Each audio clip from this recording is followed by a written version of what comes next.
All right, we have a cool new product getting ready to hit the market here in the US. The Italian company RCF has just released information today about their new M series digital mixer. The first one coming out is the M18. Most of us will notice that it looks pretty similar to some of the Behringer XR product. This one in particular is very similar to the XR16.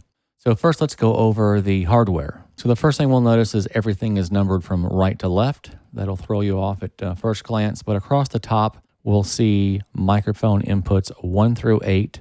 They are identical except for the last two, 7 and 8, which are combi jacks.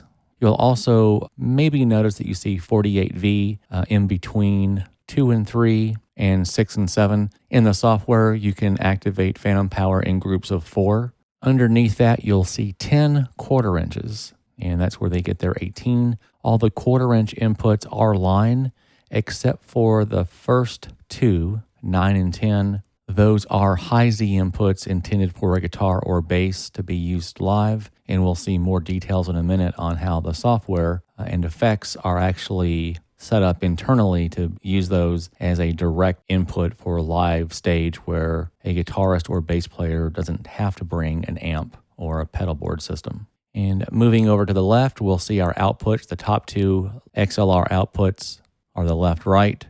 Underneath that are your 6 auxiliary outputs. Those are TRS.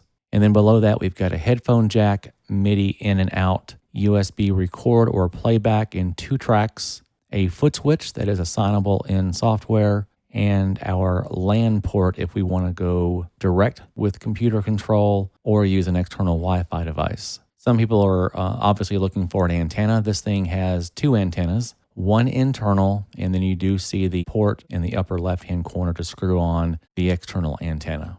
All right, so let's go ahead and dive into the software. Currently, the software is only available for iPad. Go to the Apple App Store, and you can't find it by typing RCF. So you'll need to type in Mix Remote, all one word, and you will find the app and download it. It's about 43 megabytes, and you can start using it right now in its offline mode. So let's take a look at that. All right, so here's the Mix Remote application. We'll start this, and the first thing we'll notice is there's obviously an M08 coming out. We have the M18 getting ready to ship in the US sometime in January, maybe February. Price is still up in the air on what it's going to cost here in America, so we'll find out pretty soon, and I'll post that to our Facebook user group, RCF M Series. So let's go ahead and go in to the offline mode, and here's your first look at the interface.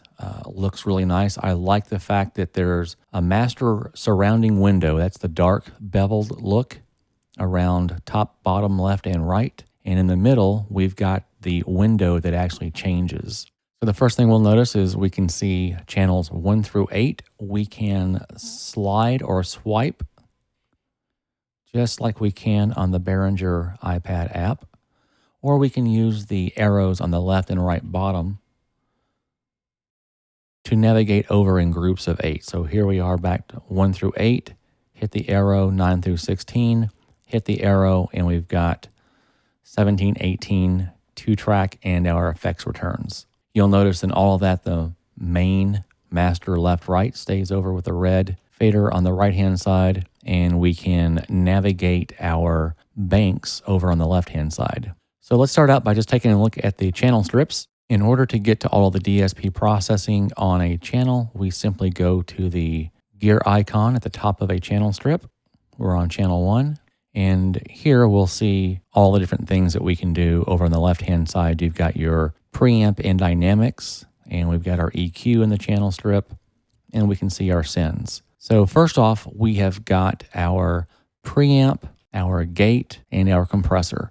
So they're building the interface to look just like an insert rack, maybe on an older analog console. So pretty unique, but mic preamp, high-pass filter, gate, and compressor on every channel. And we can hit the EQ button over here and see that we've got a 4-band EQ. Right now, we've got high and low shelving filters on 1 and 4 with 2-band parametric. There are 3 EQ modes, standard, vintage, and smooth, slightly different algorithms and look.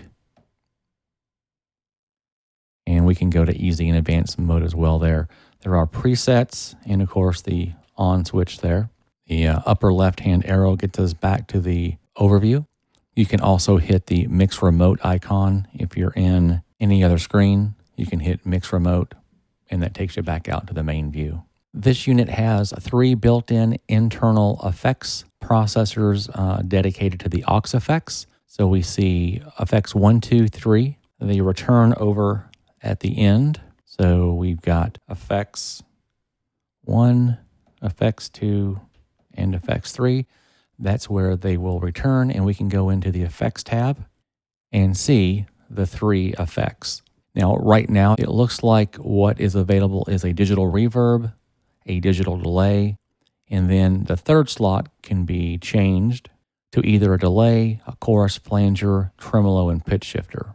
If we go to our left side and go to multi-effects, they give us 4 insert chains that can be used on particular channels. Now, I find it a little bit strange that we can only insert effects on exactly what you see right now, channels 5 and 6, or 7 and 8, and we can change that by going to Configure, changing to 7 and 8, then going back to our effects, and now you can see multi-effects 1 and 2 are on 7 and 8.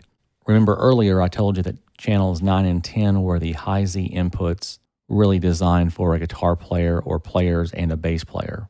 You'll notice that MFX 1 and 2 are a smaller insert icon, and that's because it allows you to insert 3 effects.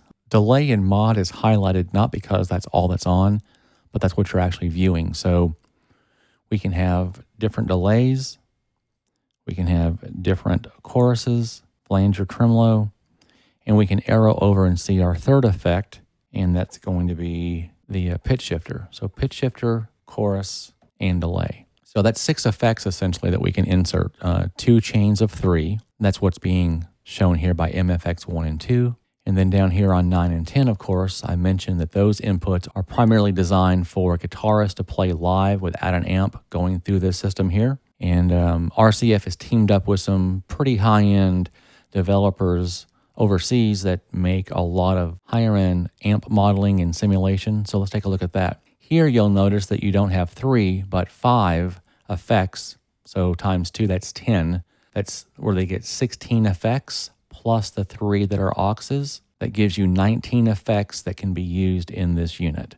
So that's pretty powerful compared to some other things on the market right now. So again, we can see delay, mod, our multi-effect, which is pitch shifter, and then here we have overdrive and our amp simulator. All of those have drop-down menus so we can pick. Lots of options here. I'll go over all the effects in another video. I'll have our hardware in about a week, so we'll actually be able to hear it, and we'll go through all the effects in detail. All right, let's get back out by hitting the Mix Remote icon. So we went over our fader view, our effects. Let's go back into a channel view and our EQ. Currently, you cannot use your finger to swipe and pull, so we are having to use the sliders to make adjustments. And again, I'm sure that's something they can add. All right, here are our outputs in the Outputs tab.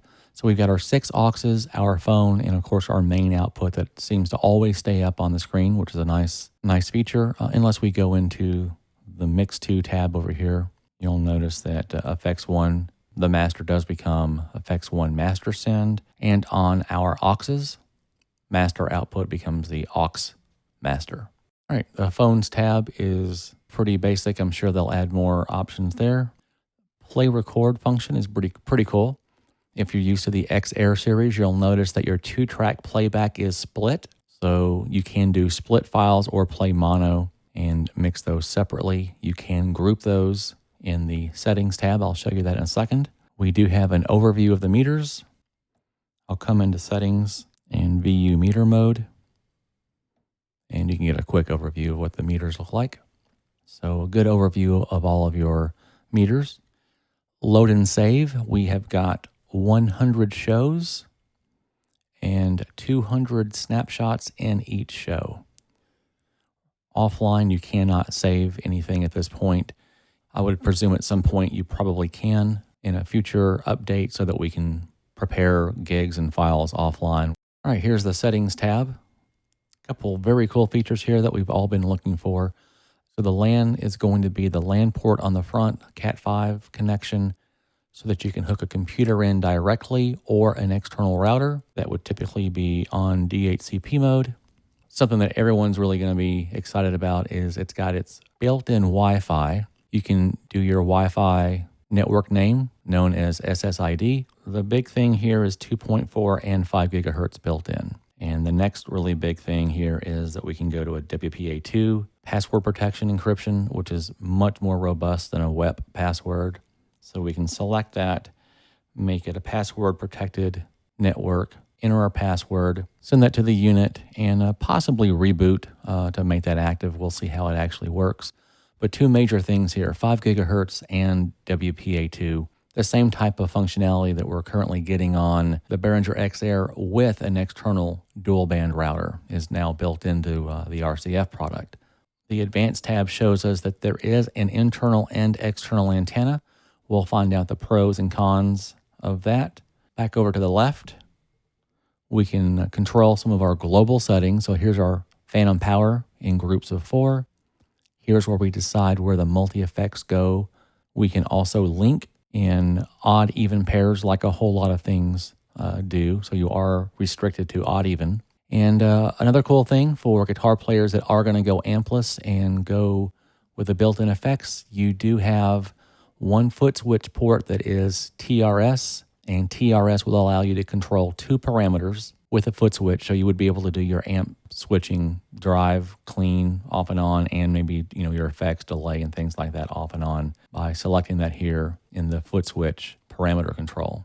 And you can also select what your aux outputs are getting their signal from. Over on Midi allows you to control your 4 different effects.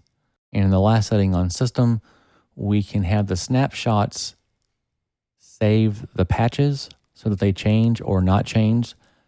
And lastly, you can come over here and turn your VUs off and on in demo mode and reset or initialize the mixer. All right, back here to the home screen and back to channels 1 through 8. A couple things, the system feels really good. The software is very, very smooth, very accurate. We've got our solo down here at the bottom and mute above. And we can tap on the channel 1 to do our naming.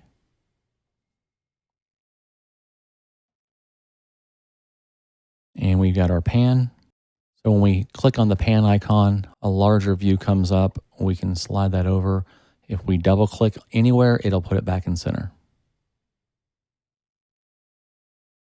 And lastly, over on the left right, we can click the gear icon and get our additional processing, 3 more effects in the mastering section. We can turn the whole rack on, individual units on. So I'll check all those out when I get the hardware in and see what those sound like. All right, so that's a quick overview of the new RCF M-Series digital mixer and the Mix Remote application, currently for iPad only. If you have any questions, let us know on our Facebook user group, RCF M-Series, or here on the YouTube channel.